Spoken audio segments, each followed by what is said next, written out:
Bueno, muy buenas noches a todos.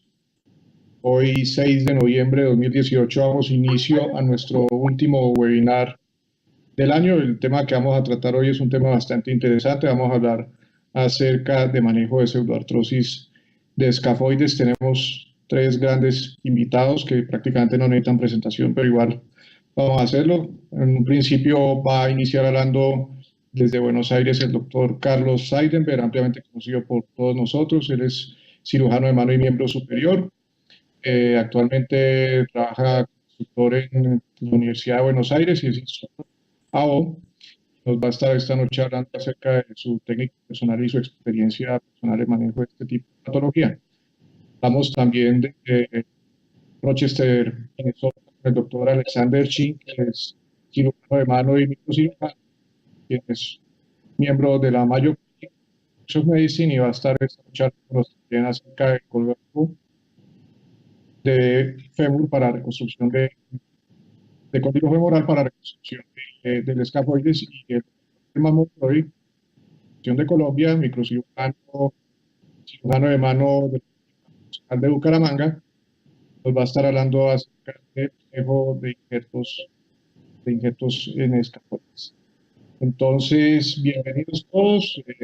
Recuerden, al final de la conferencia, ahí tienen en la pantalla el teléfono donde me pueden estar enviando sus preguntas para alguna pregunta, pues, que esperamos sea muy enriquecedor para todos, de preguntas y respuestas. Bueno, doctor Seidenberg, buenas noches. Hola, buenas noches, doctor Suárez y amigos de Colombia y de otros países que seguramente estarán escuchando. Alex también. Good evening. Night. I don't know what time is. Hello. It's a pleasure. It's a pleasure to meet you, sir, again. Yes, absolutely. Well, I need to talk in Spanish, but the presentation is in English. And I think everybody in America can understand that presentation. Bueno, puedo ahora voy a pasar a hablar específicamente de qué. Back in the voice. Sara, yo no sé si estoy haciendo lo correcto. No ha compartido la pantalla aún. Ahora la comparto, sí. Compartir. Ahí está. ¿Es ok?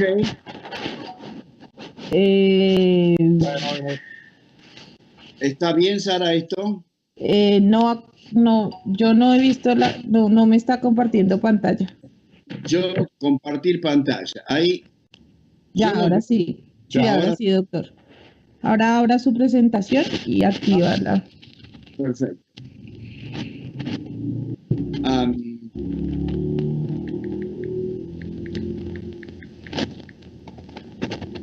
Bueno, yo voy a hablar de este pasado que lo publicamos en 1991 y en 1991 esto lo publicamos, pero comenzamos nuestra experiencia en 1985 haciendo los primeros casos.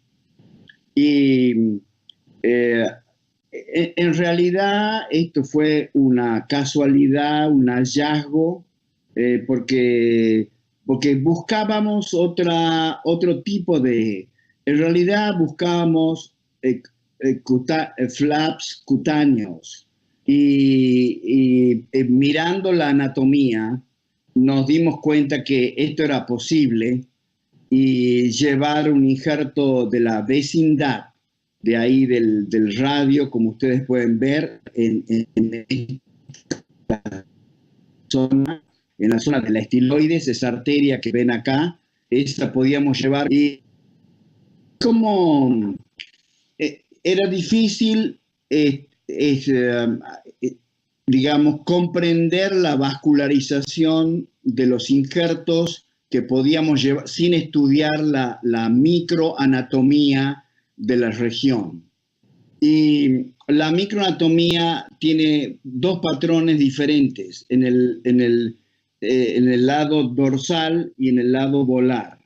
Y esto ustedes lo pueden ver. La irrigación que va por el dorso es una irrigación que se caracteriza por ir por los septum. Ustedes ven acá el primer y el segundo, el segundo y el segundo y el tercero, después el cuarto y el quinto. Y este trabajo, Alex y Alan Bishop y otros autores lo describieron también y muy bien descrito y publicado también en el 95. Hicieron un trabajo excelente ellos. Y en el patrón volar es diferente porque la irrigación, mientras que acá la irrigación es a través de los septum, como la flecha, uno puede ver cómo irriga. En la cara, en el lado volar, hay todo un sistema arterial que es completamente diferente. Esto se irriga a través del periósteo y tiene arterias nutricias, que son las arterias metafisarias transversas, estas que están acá. Esto está descrito en anatomía de los viejos anatomistas también. Y si uno mira el borde radial, va a ver que la arteria radial es esta, pero la arteria del primer septum es una arteria recurrente. ¿Por qué hace esto?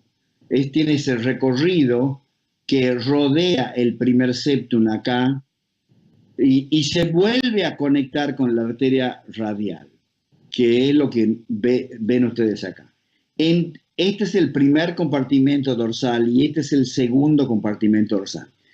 Esta arteria tiene influencia dentro del hueso en este territorio.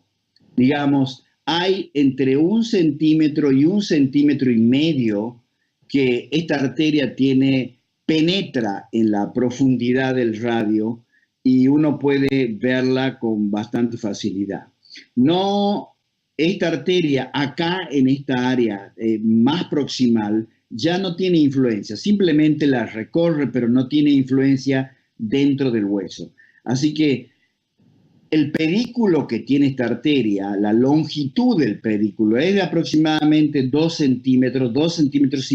Uno puede rotar hacia el escafoides acá, inclusive puede colocarlo por vía dorsal o por vía palmar, porque la longitud del pedículo lo alcanza. Y cuando uno entra al tema de cuándo usar un injerto vascularizado, uno ve que el injerto vascularizado puede usarlo en estas condiciones del long-standing non-union, pero también el uso más frecuente es para el polo proximal. Y nosotros, por supuesto, que también lo usamos en los intentos fallidos de cirugía y también en algunos casos de necrosis vascular. Nuestra experiencia no es tan grande como se supone, porque en realidad en la pseudoartrosis del escafoide hay tantas opciones y tan buenas opciones que no necesariamente uno debe usar un injerto vascularizado, solo en algunos casos. En estas últimas décadas hemos aumentado el número de casos, sobre todo acá, en los casos de casos fallidos, ¿no? En el polo proximal y en los casos fallidos.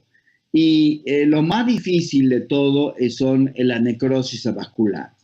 Tenemos 141 casos registrados, a pesar de que hay más de 200 casos que están operados por nosotros, pero hemos registrado y tenemos un seguimiento sobre estos pacientes.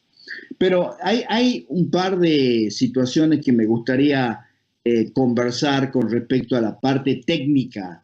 Nosotros hemos hecho cortes a través de secciones del escafoide, en el polo proximal, acá, en el tercio medio y en el tercio distal. Y es interesante que sobre un escafoide promedio de 29 o 30 milímetros, esa es la diferencia de sección que tiene en la cintura del escafoide, en el polo distal del escafoide y en el polo proximal. Y si uno toma las medidas de lo cuánto es interesante porque en donde se hace muy difícil del punto de vista técnico es en esta sección, acá. Y ustedes fíjense las medidas. Tiene de la medida radio-ulnar, hay 8 milímetros de promedio. Cuando hay del dorso palmar, de polar a dorsal, hay 16 milímetros. Esto es interesante porque esto limita la forma de colocar un injerto vascularizado o convencional en el polo proximal del escafoide, porque la profundidad que hay desde acá a acá es muy pequeña, es muy chico el fragmento de hueso, de eso se trata esa dificultad. Nosotros hemos publicado esto ya, el abordaje que hacemos, dorso radial, primero identificamos esta arteria, esto está descrito, después de esto lo levantamos, como ven acá, con un pedículo vascular y demás, con la disección superióstica. Y ustedes fíjense, otra vez, este es el injerto vascularizado, acá está el pedículo, pero yo quiero que ya se fijen en esta posición, acá. Otra vez, la distancia que hay de acá a acá es 1,5 centímetros, mientras que del lado radial al lado ulnar es solamente un espacio muy chiquito. Nosotros siempre hacemos estiloidectomía, no grande, pero eso permite acceder al polo proximal con mucha facilidad.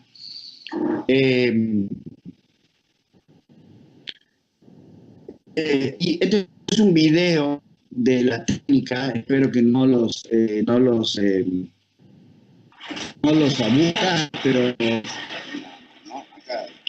no los aburra, pero esto es lo que hacemos nosotros con la celulartrosis del escafoide. Identificamos esta arteria acá, que es la arteria en cuestión. Después, esta es la arteria radial.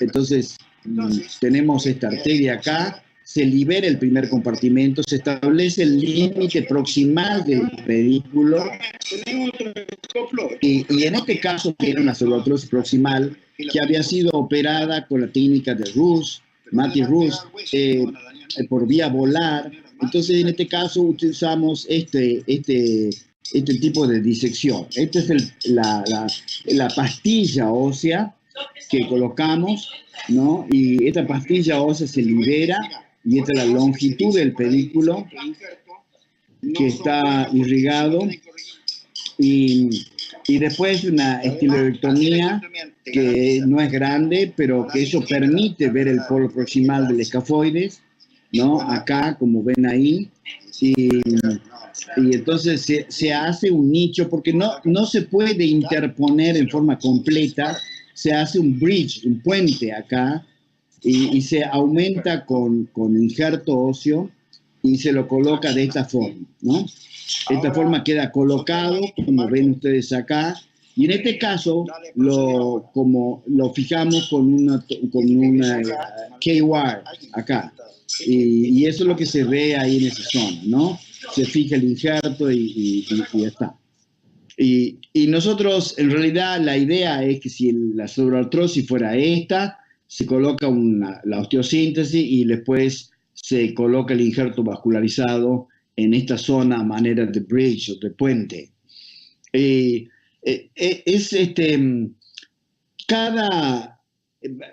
el polo proximal hay como una secuencia que hay de la reducción cerrada, la fijación percutánea se puede hacer o abierta, en general se prefiere abierta, el abordaje dorso radial, se diseña el injerto vascularizado, se hace la esterectomía, se compacta con cancellous bone, con tejido esponjoso, y se coloca el injerto a manera de bridge acá, como ven acá, solamente ahí en esa parte.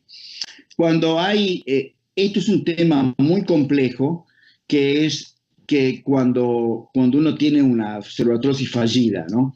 Que esta condición es muy crítica para el hueso, porque se plantea un problema de instrumentación. A veces acá, en esta condición, los tornillos no sirven para esto y solamente se puede fijar con K-wire, alambre de Kirner, que el resultado es lo que ven acá a manera de puente. Y ustedes ven acá la secuencia que uno tiene con respecto a esto. Nosotros tenemos una clasificación que usamos, que es lo que denominamos como ceruloptrosis primaria, aquella que ha sido tratada en forma conservadora o con inmovilización, que está en el polo proximal o en la cintura del escafoide. La secundaria es cuando se le ha colocado injerto y se ha colocado K-wire, pero siempre en el tercio medio, como ven acá, en la cintura del escafoide. Y la recalcitrante cuando ha sido operado previamente y se le ha colocado injerto de hueso, K-wire, y es a nivel del polo proximal. Siempre la condición de la recalcitrante, aunque haya sido operado una sola vez, ustedes fíjense, se puede apreciar en estas imágenes radiográficas la extraordinaria dificultad la dificultad en la estabilización de eso, en la instrumentación del polo proximal. Nosotros los casos que tenemos donde hemos perdido la posibilidad de injerto ha sido por un problema de valoración, la fragmentación del polo proximal. Esto no se puede saber con una placa radiográfica, no se puede saber con una resonancia magnética. El único estudio que nos da cierta digamos, certeza con respecto a la fragmentación es la tomografía, el tomogram, y bien, por supuesto, los fumadores crónicos y los obesos y cuando ya es un snack, ya la posibilidad, y siempre la técnica es difícil porque se extruye el injerto vascularizado, o cuando involuntariamente el pedículo se rota, o cuando hay una deformidad en la inapropiada corrección o reducción de la deformidad. La verdad que cuando han pasado los años ha sido muy difícil definir. Yo leo permanentemente los trabajos, no solamente en el tema de la muñeca, sino en otras partes del organismo, al menos del miembro superior, y veo una extraordinaria dificultad para definir lo que es una necrosis avascular. La necrosis avascular uno define que el tejido no es no viable y demás. Pero en la necrosis avascular, por ejemplo, puede haber fragmentos, miren, como este fragmento que está acá, que es un fragmento que sobrevive. Sin embargo, que sobrevive o está vivo.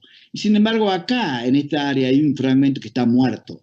Y puede sobrevivir la muerte y la vida en un terreno donde no hay una frontera definida, clara, sobre los tejidos. Si uno mira la resonancia magnética ve que el tejido donde hay cavitaciones y problemas acá, y sin embargo acá se ve una pérdida de la trabeculación, pero todavía mantiene la estructura. Esto hace difícil. Entonces, el problema de la necrosis vascular es definir qué grado de necrosis tiene esto, cuáles son las áreas que están involucradas. Y lo que no sabemos es en un área pequeña, como el polo proximal, de lo que hablamos cuando hablamos del polo proximal. ¿Qué cantidad de tejido viable o qué cantidad de tejido instrumentable tiene el polo proximal? La instrumentabilidad es una palabra que da mucha idea práctica de lo que hay que hacer. Para mí, si el hueso está como es un hueso que está escleroso, es un hueso que está instrumentable. Este hueso no es un hueso instrumentable. Acá se perdió la chance de hacer reconstrucción. Está colapsado. Acá está perdido el polo proximal. Entonces, acá lo único que queda son soluciones de rescate, nada más, en donde ya no cuenta mucho el escafoide. Y hay muchos escenarios. Este polo proximal es completamente diferente a este. Este es un polo proximal que es viable para un injerto vascularizado. Este es un polo proximal que es crítico porque la densidad mineral ósea de este polo está comprometida, está crítica. Lo más probable es que no tengamos ningún tipo de resistencia o de área de sujeción de la fijación. Y si uno mira la tomografía computada de ambos casos, va a ver la dificultad que existe con respecto a esto. Nosotros, entonces, en pocas palabras, para terminar, quisiera decir que las claves del éxito en la cerebroartrosis de escafoide está en clasificar el estadio el estadio de la cerebroartrosis es a través de la estabilidad, el tipo de deformidad, el grado de fragmentación que tiene el hueso y si es posible la instrumentación. La necrosis avascular, por definición, es difícil de definirla con claridad. Y por supuesto, la tercera cosa es que el alineamiento carpiano, que es como muy importante. Y siempre la ventaja o el objetivo de la cirugía es la remoción del tejido que no es viable y que tenga pleno contacto el injerto con la zona receptora, restaurar la vascularización y logrando que pueda ser logrado con una fijación lo más estable posible. Bueno, eso es lo que tengo para decir. Seguramente habrá preguntas y demás, pero eso es todo. No sé si Sara me está escuchando. Sí, señor. Deje compartir pantalla, doctor, y ya le damos paso al doctor Suárez. Eso, perfecto. Perfecto.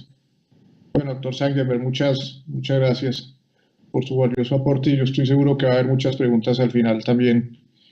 En este momento en Buenos Aires son las 10:24 de la noche, pero el doctor Seidenberg muy amablemente nos va a estar acompañando hasta el final del webinar.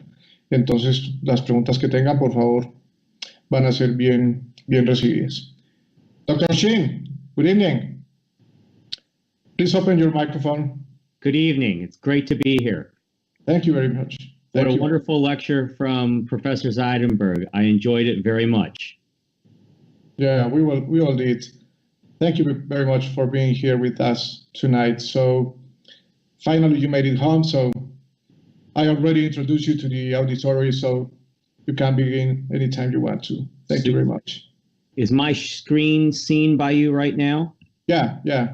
Super. My job tonight is to talk about free vascularized bone grafts for scaphoid non-unions. The problem, as already addressed by Professor Zeidenberg, are several things. First is carpal collapse, the proximal pole, which can be very small and avascular, and the fact that many of these patients have had prior surgery with chronic changes and significant bone loss. I call it the trifecta of the scaphoid non-union disaster. Patients that have carpal collapse, proximal pole avascular changes, and prior surgery with bone loss. So the issues I think that we have to address, and that were very nicely pointed out by Professor Zeidenberg, is does avascular necrosis exist? And if it does exist, how do we compare vascularized versus non-vascularized graft? And if we look at the outcomes critically across the globe, why do some people have a very high union rate and others do not? Well, if AVN is the issue, we have to understand that the diagnosis of avascular necrosis is really a histologic diagnosis corroborated by radiology. In surgery in our patients, we rely on intraoperative bleeding and scrapings of the scaphoid. However, to truly prove avascular necrosis, the entire pole has to be removed and undergo histologic fine slice histology, which is not practical, and it removes the scaphoid and thus destroys our ability to fix it. When we compare vascularized versus non-vascularized graft, there are very few human prospective randomized trials because there are so many different variables, and we have to go to animal models. An animal model that was performed by Dr. Bishop in our lab looked at such a model with a dog model. He took 14 dogs, and on one right side did 14 vascularized bone grafts, and on the opposite side did non-vascularized bone grafts. The dog has a vessel similar to the 1-2 ICRSRA and has a bone called the scapholunate bone, which is a single homologue of the scaphoid and the lunate. In this study, the proximal pole was removed. It was taken and dipped in liquid nitrogen and frozen in super glue to prevent anything from making it alive. Then the vascularized bone graft was placed, and one dog had one paw with it ligated, and the other one, it was patent.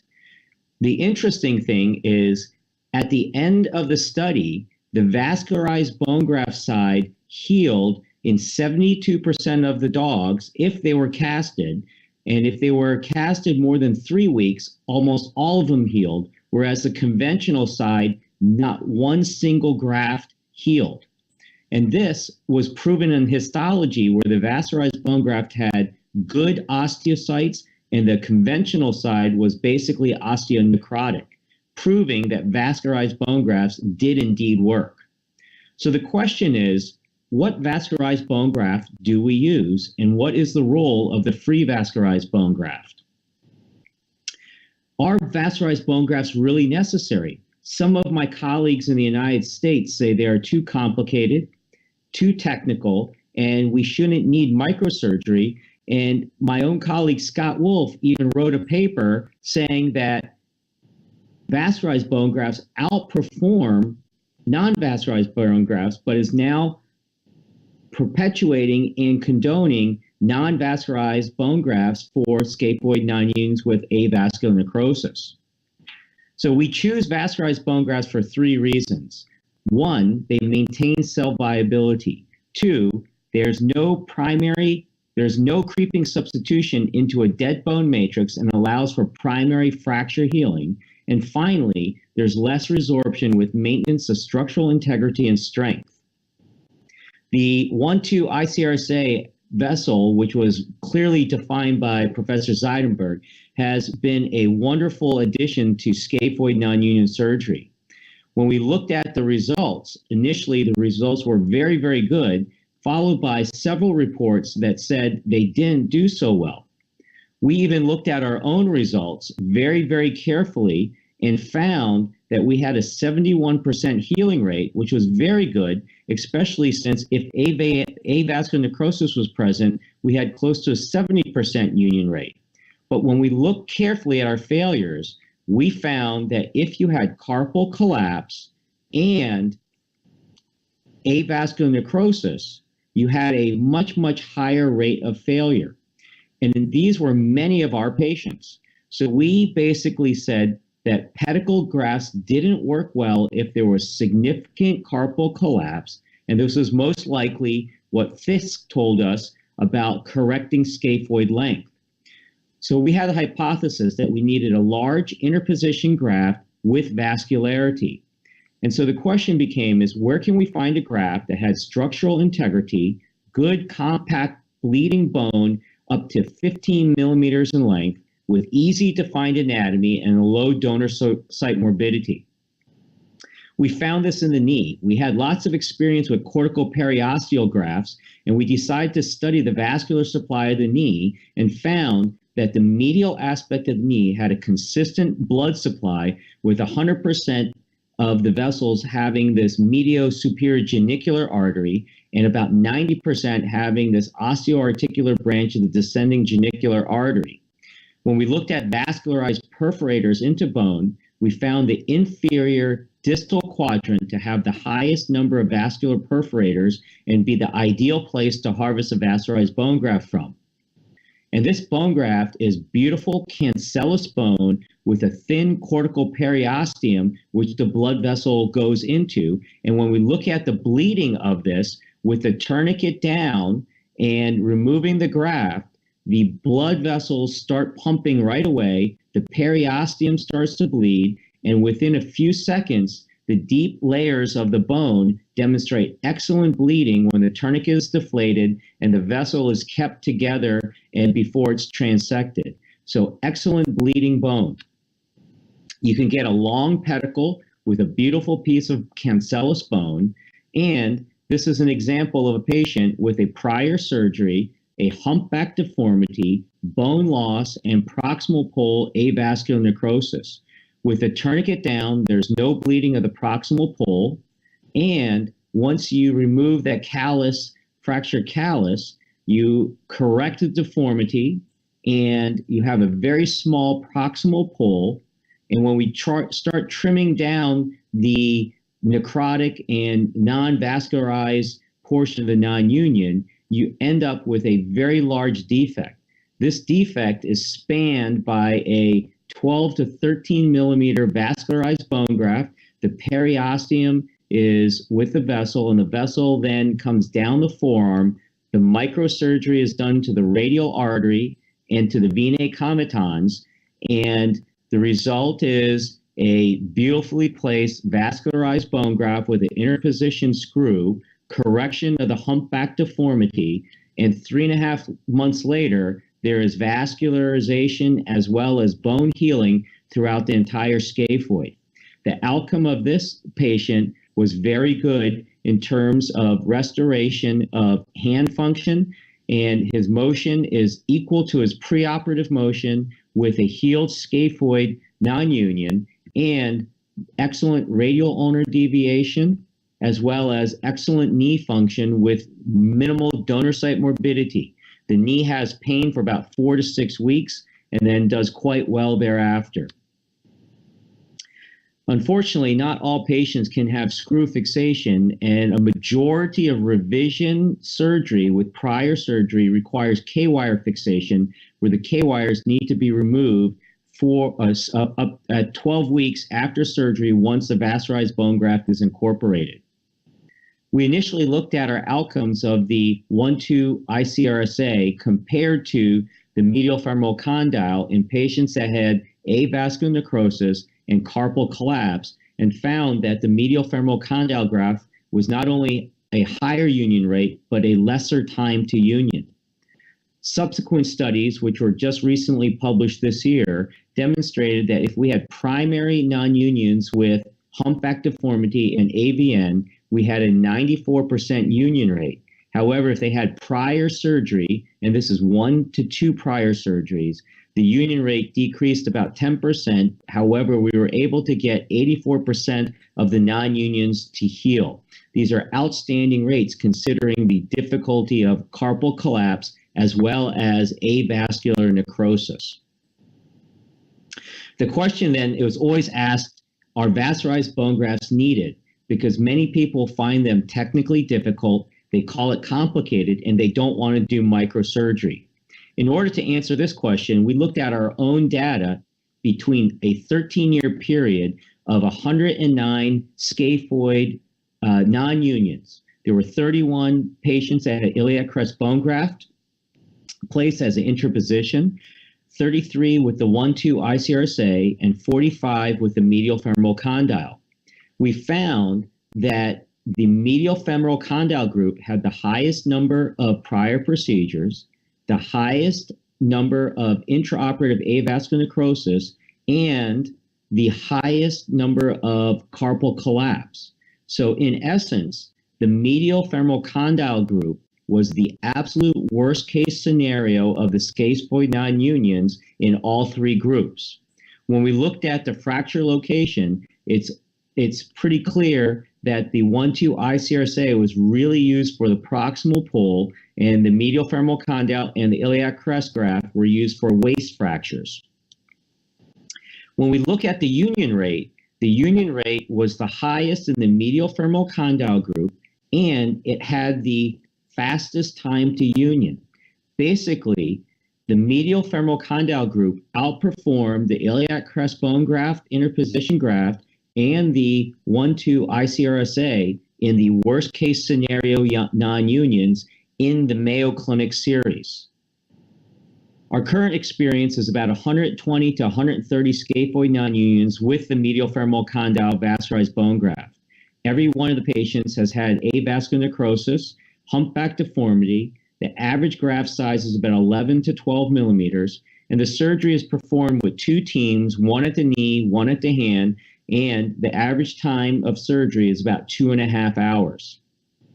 We have failures with 9 failures of 120 plus surgeries, and these include failures in the primary group as well as the previously operated on group. I think it's important to look at other vascularized bone grafts. Matholin describes a very nice volar distal radius graft, and the Austria group describes a free vascularized iliac crest group. However, you read these series carefully, Matholin's series and HARP series were only performed in cases without bone loss or carpal collapse. In a personal communication with Christoph Matholin, he told me that many of his patients did not have AVN in the series, making comparison very difficult. There are contrarians to the belief that vascularized bone grafts are needed.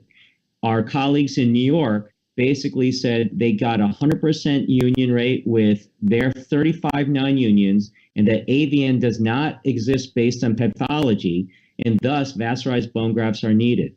We answer this by vascularity was assessed with a tourniquet up.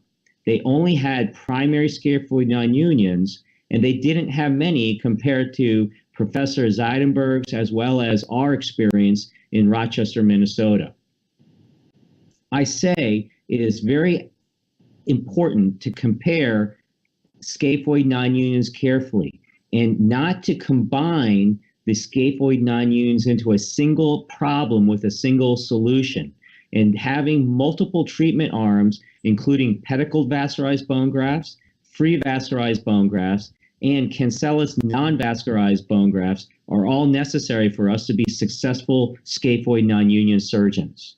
There is definitely a role for more complex micro procedures to improve our results, and scaphoid surgeons should be adept in all types of surgery and not limit their options. I thank you very much for your time and your attention.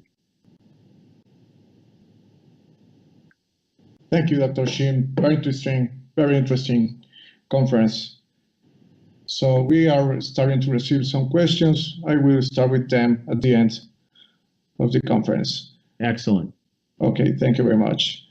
So, Dr. Hellman, buenas noches. Ya falta que conectes el micrófono.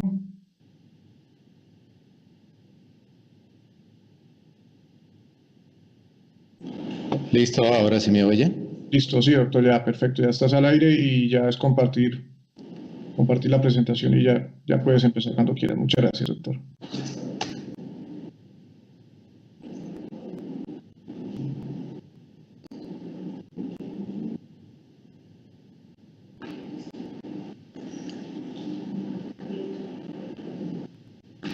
¿Ya están viendo la presentación en pantalla? ¿Me podrían confirmar? No, señor. Todavía no. ¿Tiene en la pantalla al doctor Seidenberg y al doctor, sí? Sí. Entonces sí, ya. Entonces solo es que ponga la presentación, doctor.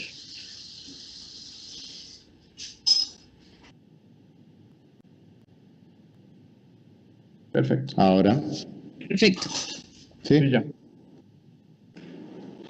Bueno, agradezco la invitación para participar en esta muy interesante reunión.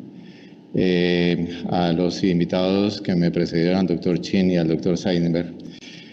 Voy a hablar sobre algo que es un tema clásico, que es la utilización del injerto tricortical para este difícil problema con el cual nos enfrentamos muy frecuentemente en nuestra carrera como cirujanos de mano.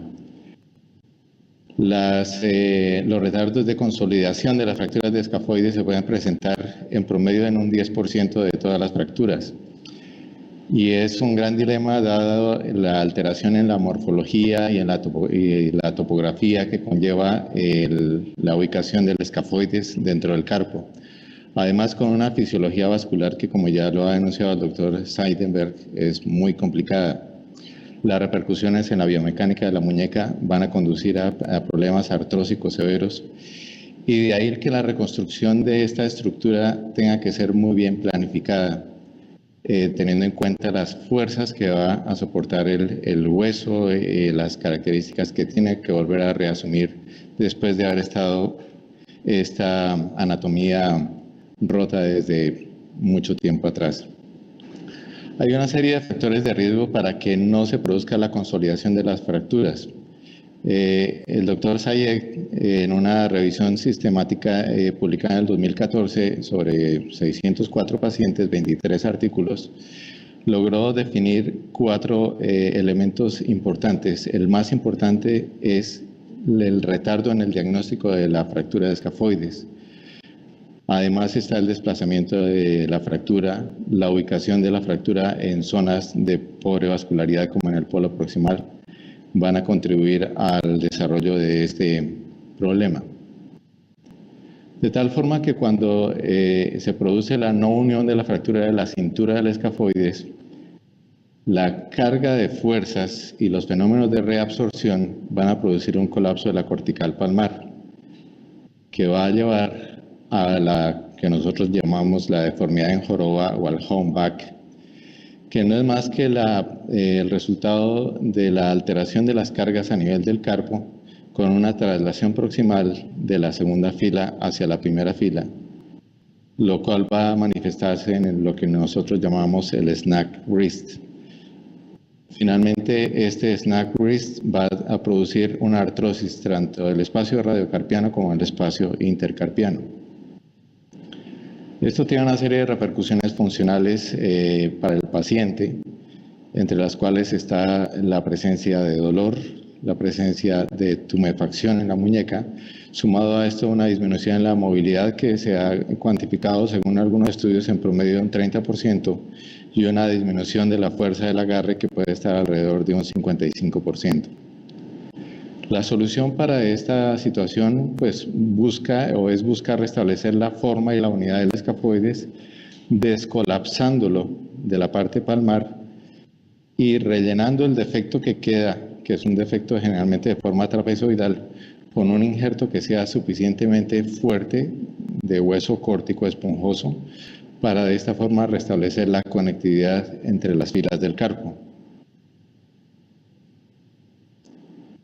El doctor Geisler publicó en el año 2012 un instructional course donde hacía como una revisión de qué estaba de moda y qué no era lo adecuado para hacer con el manejo de estas fracturas de escafoides, de la pseudoartrosis de escafoides. Y hay una zona en la cual circunscribió el uso de los injertos corticoesponjosos en forma trapezoidal o en forma de cuña, que es para las no uniones que se encuentran a nivel de la cintura y que presentan deformidad en joroba. Si nos vamos a la clasificación de Herbert y Fischer, la indicación está dada para las pseudoartrosis establecidas, que son específicamente las del grupo D, principalmente las del grupo D2. Y hay otro autor que es la clasificación del doctor Ikeda. Yo lo saqué de un artículo del doctor Uesato del 2016, en lo cual Ikeda habla de 3 tipos de pseudoartrosis. Una lineal, simple, estable, que preferiblemente es manejable únicamente con una fijación que comprima los fragmentos.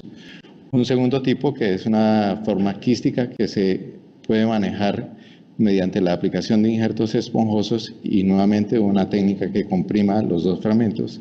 Y un tercer tipo, que es un tipo escleroso y desplazado, que sí amerita la colocación de un injerto estructural fuerte, más nuevamente algún sistema de fijación que permita darle estabilidad a este injerto.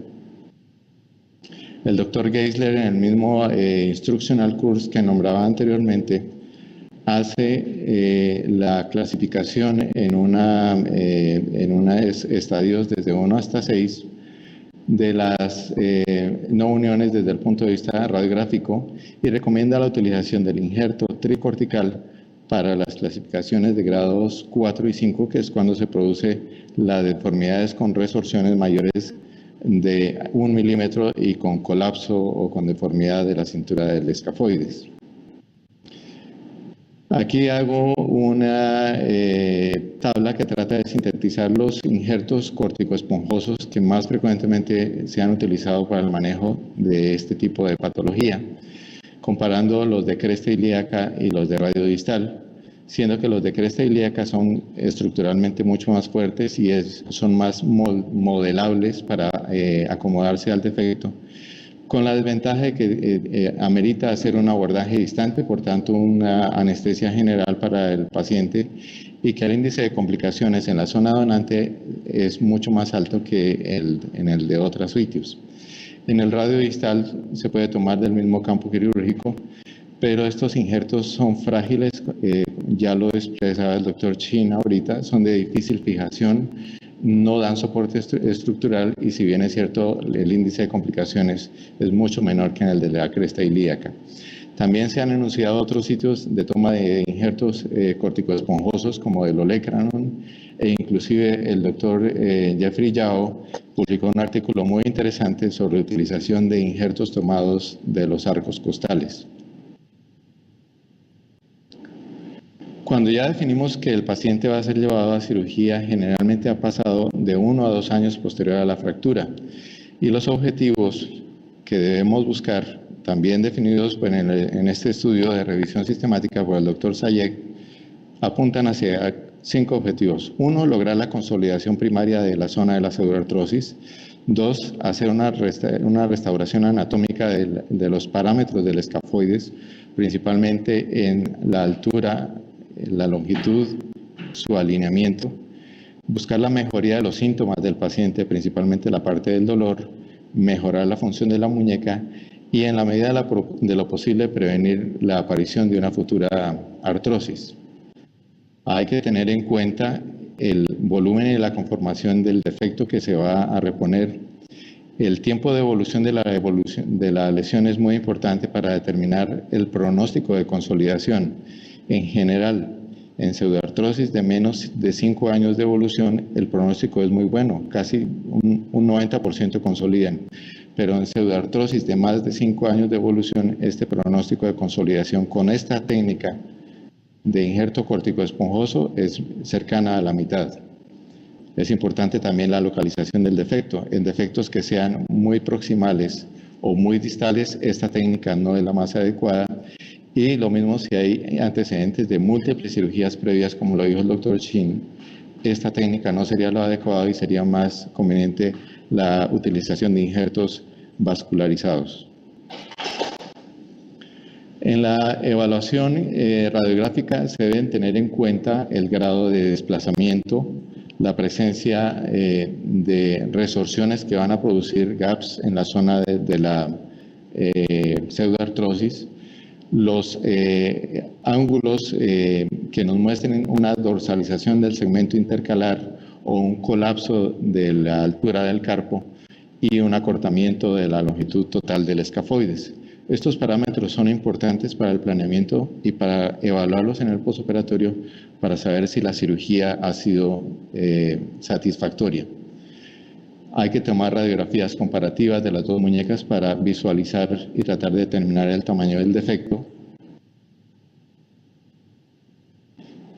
A veces hay que hacer estudios complementarios como las tomografías que nos permiten visualizar mejor la deformidad en joroba de la zona de la pseudoartrosis.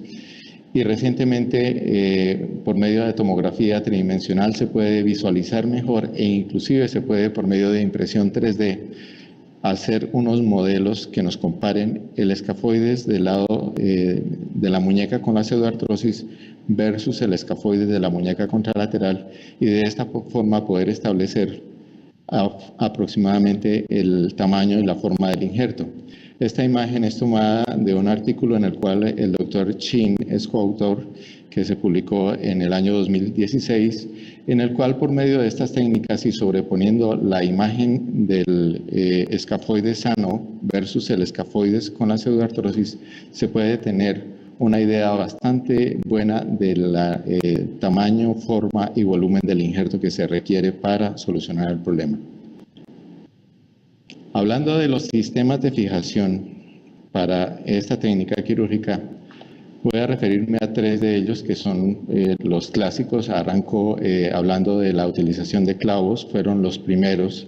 Es una técnica sencilla, es una técnica económica y sirve para aquellos injertos que no nos dan una buena seguridad de un soporte estructural. Con los inconvenientes que ya habló el doctor Chin, requieren un periodo de inmovilización largo y por tanto retrasan el comienzo de la rehabilitación. Los tornillos de compresión canulados han sido nuestro caballo de batalla hasta el momento.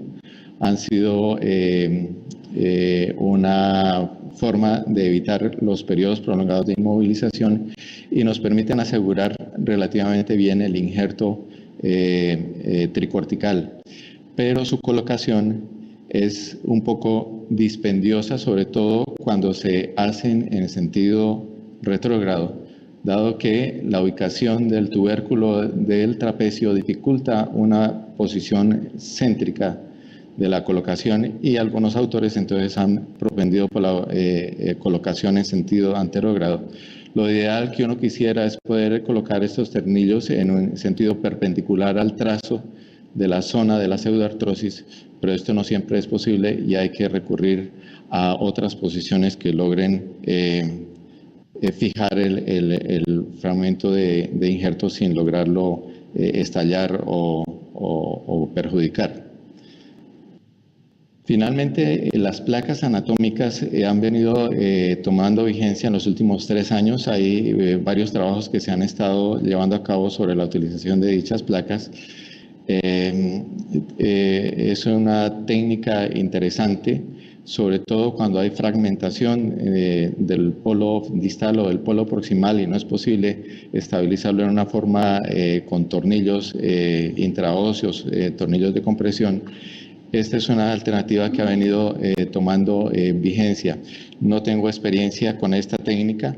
Muestro este artículo, estas imágenes son tomadas de un artículo de un grupo de Barcelona con la colocación del injerto en la zona intermedia y posteriormente la fijación con una placa anatómica con 6 tornillos.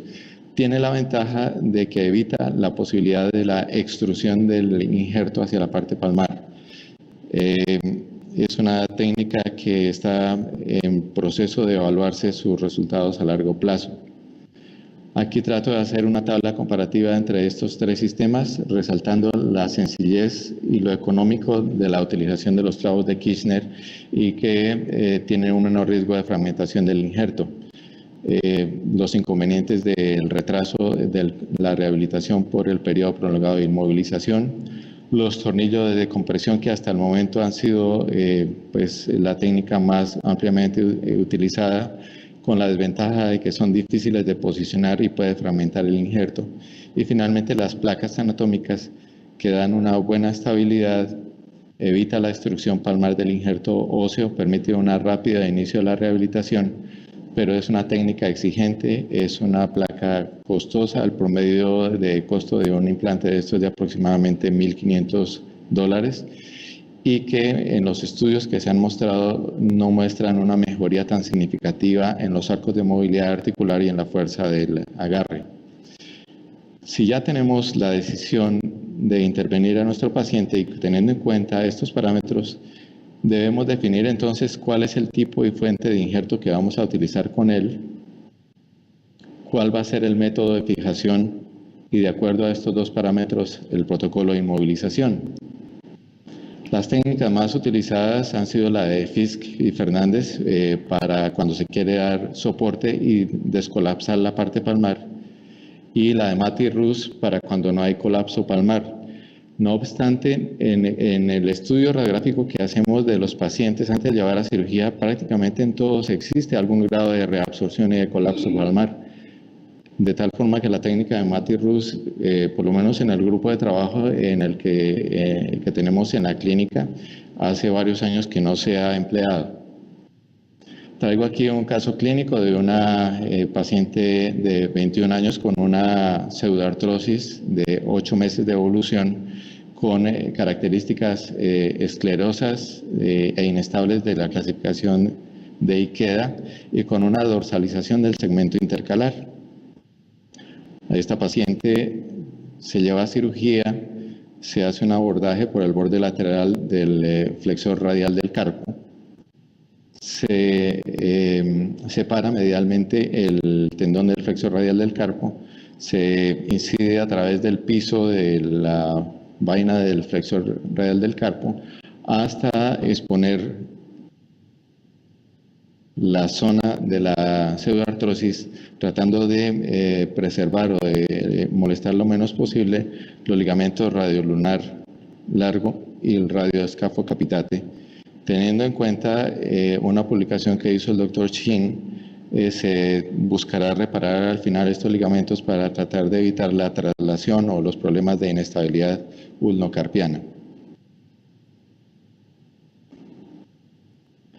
Una vez expuesta la zona de la pseudoartrosis, se procede a reavivar los bordes del hueso hasta obtener unos bordes sangrantes. Hay que liberar el torniquete, ver la presencia de zonas puntiformes con sangrado y acto seguido se vuelve a subir el torniquete, se hace una corrección de la posición en DC del semilunar, fijándolo con un clavo del radio hacia el semilunar, como también lo mostró el doctor Chin. Acto seguido se hace la colocación de unos clavos de Steinmann en el polo proximal y en el polo distal para poderlos utilizar como joysticks para poder hacer una visualización o una mejor valoración del tamaño real del defecto que se requiere para poder corregir el colapso palmar del escafoides. Se procede a abordar la cresta ilíaca, una incisión de 2 a 3 centímetros, a tomar el injerto, y quizás esta es la parte más dispendiosa del procedimiento, proceder a modelar el injerto al tamaño, al volumen, al contorno del defecto que presenta el escafoides, hasta obtener en promedio un defecto, un injerto que mide alrededor de 10 a 11 milímetros en su tamaño.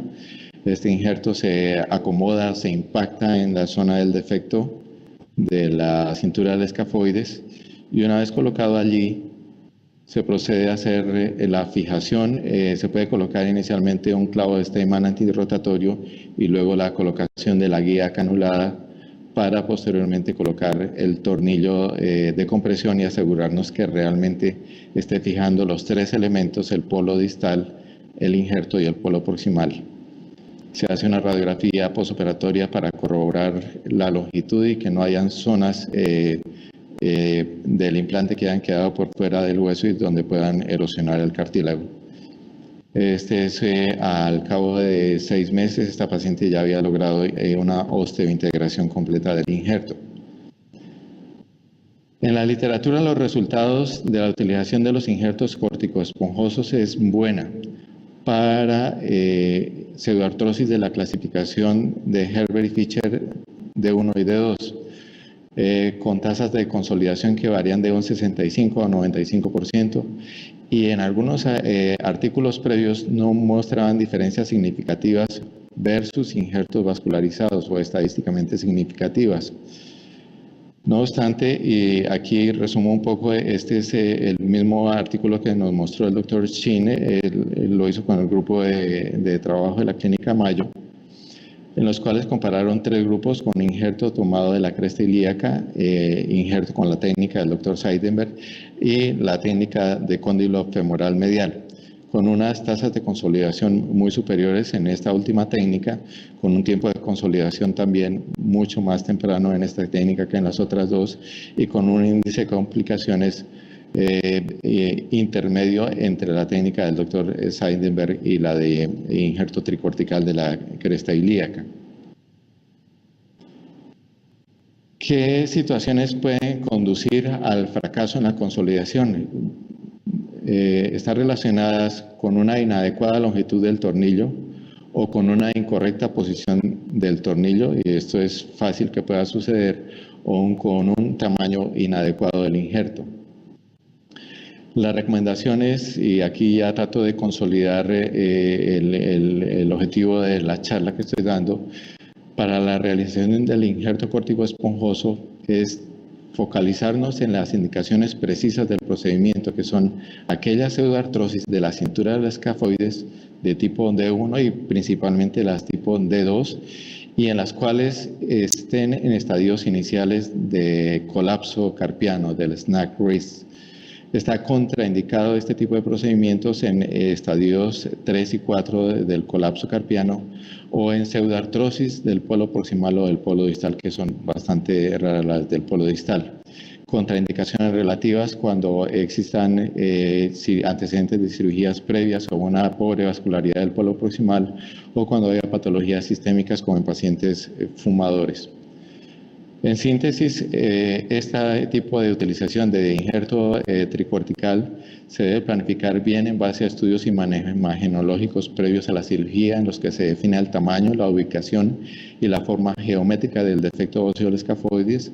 Se debe descartar esta técnica para pseudoartrosis hipovasculares o del polo proximal. Hay en este momento una expectativa importante respecto al comportamiento que va a tener a largo plazo la utilización de las placas.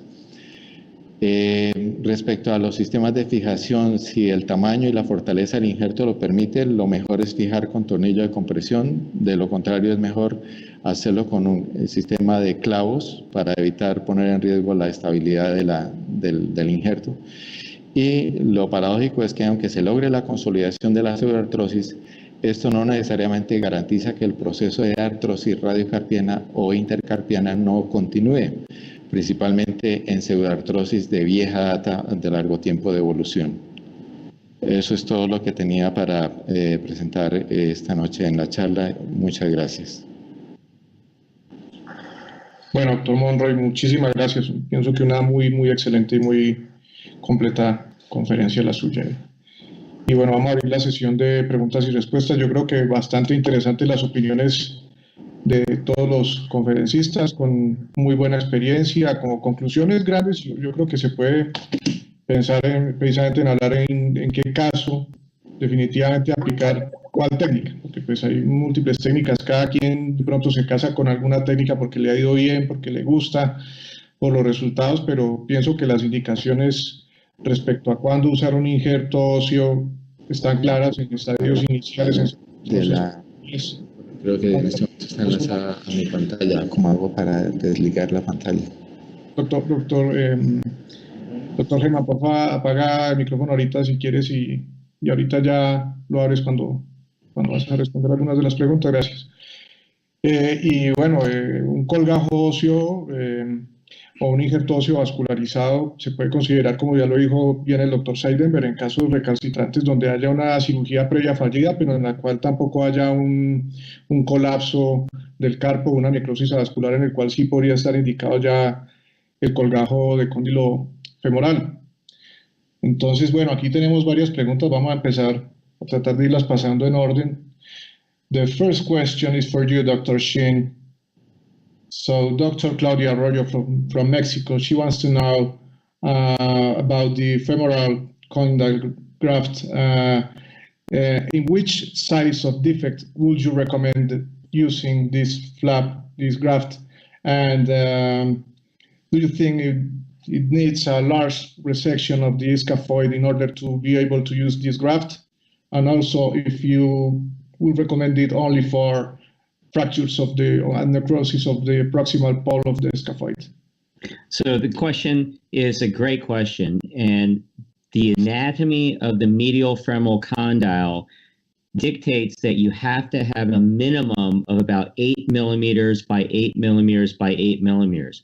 Otherwise, the periosteum that goes to the bone is too small to support the underlying bone. So if you have a non-union, you could always take more distal pull and trim that to fit a minimum of a 1 centimeter graft. So if you think you need that graft for its vascularity and you want to use that graft, then you just excise a little more distal pull to be able to put that vascularized bone graft in.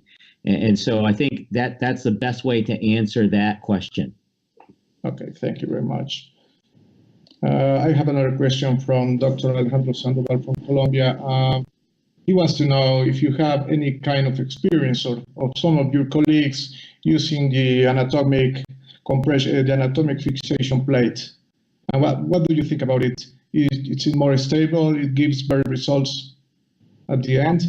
My experience is very minimal with it. However, I've seen many patients come to us. It appears that many of them need to have it removed because it is a little bit too proud. And so many of my colleagues that use it say it's a 2-stage process. It might be very stable, but they always have to come and take it out at a later time. All right. Doctor Seidenberg, ¿usted ha tenido experiencia o conoce experiencia de algunos colegas en Argentina que usen esta placa anatómica y con respecto a si permite mejor fijación y para injertos o para colgajos? Perdón, doctor, le falta abrir el micrófono. Ya. Yo no tengo, I have not experience about the plate, small plate in scaphoid, but looks very stable when you put the plate or screw. But there are some impingement in the palmar side with the volar lip of the radius, and this is unavoidable. Is quite difficult because if you consider the characteristic anatomical shape of scaphoid, it's a long bone. It's minimal, but it's long bone, and long bone is supported by nails, not by plate. In that case, it's a conceptual case of you need to fix with preferably with the screw, but the K-wire is very useful for in critical cases. And I have a question for Dr. Shin, which is the, Alex, tell me, what do you think, what is the limit of the proximal pole viable tissue? I try to say, how minimal stock bone or bone stock do you need for to achieve a good stable fixation? What is the minimal of in millimeters? I would say the most minimal is probably 4 to 5 millimeters. If you get any smaller than that, it is so hard to fix the graft to that with more than one K-wire without fragmenting it. So ideally, the bigger, the better, but I think the most minimal is probably 5 millimeters. I agree with you. These are very challenging cases. That's good to have the professor agree with me. Yeah. Ok. El doctor Monroy ya nos había dicho su opinión respecto a las placas anatómicas. Eso ya lo dejaste muy claro en la parte de tu exposición. Bueno, el doctor Riaño manda a hacer una pregunta aquí también al auditorio respecto a si han hecho el manejo de no uniones y necrosis avasculares con fresado asistido por artroscopia más inyección percutánea de autologous bone marrow aspirate concentrado, ¿sí? Y si también lo han hecho en manejo abierto, y acerca de eso, pues, qué resultados han tenido con ese tipo de técnica, cómo les ha ido, si lo hacen para cambiar el tornillo, en general, qué resultados han tenido con este tipo de técnica. I don't know if you got me, Dr. Shin. If not, I can repeat the question in English for you. I think you were asking about the role of arthroscopy and bone marrow aspirate into fibrous non-unions. Exactly, yeah. So my experience with that is not as great as the late Joe Slade and Will Geisler. It seems like a very slick technique to get them to heal with a minimally invasive technique. And I think it's a good technique if you are adept at that. In my hands, I would probably just open the scaphoid up and bone graft it and put a screw in it. Right. Dr. Seidenberg. Yo algunas veces, sometimes I use this technique with the arthroscopy, but I think it's quite difficult to control the real alignment of the scaphoid. And Bill Geisler and Joe Slade present some cases with this. I think it's very enthusiastic, but it's not reproducible. It's not easy to do that. It's quite difficult, and you need to fix first, and after that you can put the bone marrow and the others, another component of chemical. But I think it's very enthusiastic point of view, but in really it's difficult to say, and there are no paper who support this opinion. Okay, Dr. Monroy.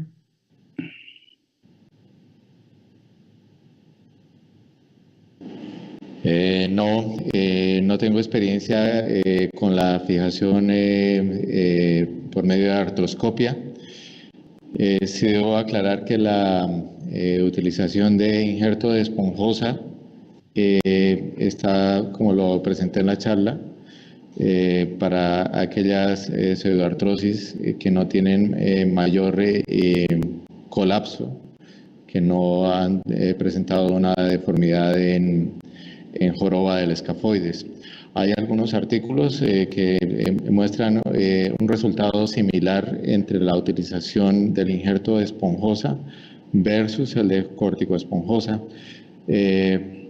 pero realmente el soporte estructural es muy necesario para que el escafoides pueda cumplir su papel nuevamente biomecánico. Pero no tengo experiencia personal con la técnica artroscópica y con aplicación de injerto de esponjosa. Ok, perfecto, gracias.